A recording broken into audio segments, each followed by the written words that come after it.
By March 2026, equity markets entered a severe macroeconomic transition.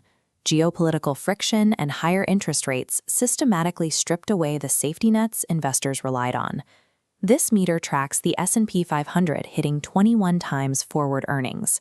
Historically, this threshold catalyzes valuation-driven volatility. At these heights, passive portfolios can quickly crack under the weight of minor economic shifts, representing a profound capital preservation risk. Standard metrics like the price-to-earnings ratio often fail to signal this danger. Because PE is built on accrual accounting, it relies on paper profits easily distorted by creative assumptions. As a reminder, this analysis is based on publicly available sources for informational purposes. This is not investment advice. You should always conduct your due diligence before making financial decisions.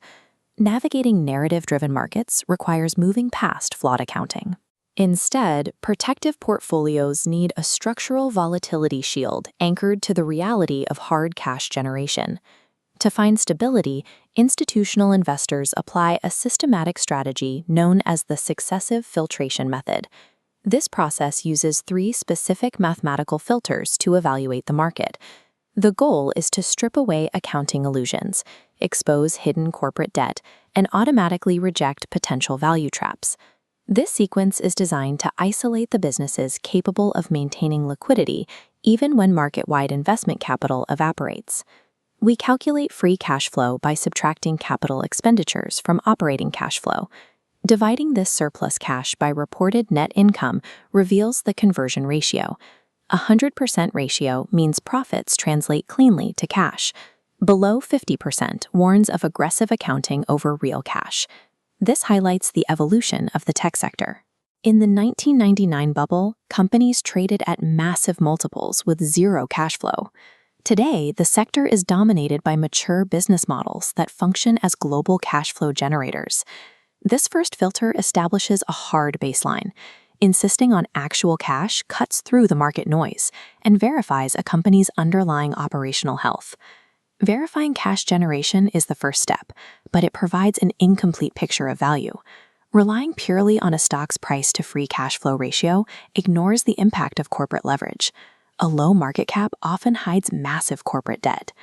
To find the true cost of buying a firm, we calculate enterprise value, combining debt and equity minus cash. EV-based free cash flow yield removes these leverage distortions, accurately identifying which companies are truly cheap. Enterprise value effectively strips away these distortions. This ensures the shield only includes companies with strong balance sheets, avoiding debt-heavy businesses as value traps. The first major trap is capital starvation. In sectors like energy or industrials, companies can artificially boost cash flow by pausing necessary reinvestment. This creates a temporary spike in cash that isn't sustainable in the long run. The second trap is stock-based compensation. Cash flow can appear strong simply because a company is paying employees with new shares, which dilutes the value of the shares you actually own. A durable volatility shield must filter for these risks. Combining yield with share reduction and cash flow growth requirements systematically eliminates these cosmetic illusions. This isn't just theory. Professional rules-based indices apply this exact filtration sequence to build automated volatility shields for the modern market. The VFlow index screens 1,000 stocks down to 75 based on cash flow yield, then selects 50 with the highest growth. Similarly, the CowWaz index excludes banks, as cash acts as inventory rather than surplus, making free cash flow unreliable. These systematic methodologies protect portfolios by dynamically shifting sector exposure. They ensure the portfolio stays anchored to businesses with abundant cash, regardless of which way the market sentiment rotates. We saw the results of this approach in early 2026. As macroeconomic concerns peaked, the market rotated into the halo trade, favoring heavy assets with low obsolescence. During this period, value stocks anchored by cash generation outperformed growth stocks by up to 1,200 basis points, as speculative multiples began to falter across the board. If you want to explore these strategies further, visit deepvalues.ai for deep value intelligence tools.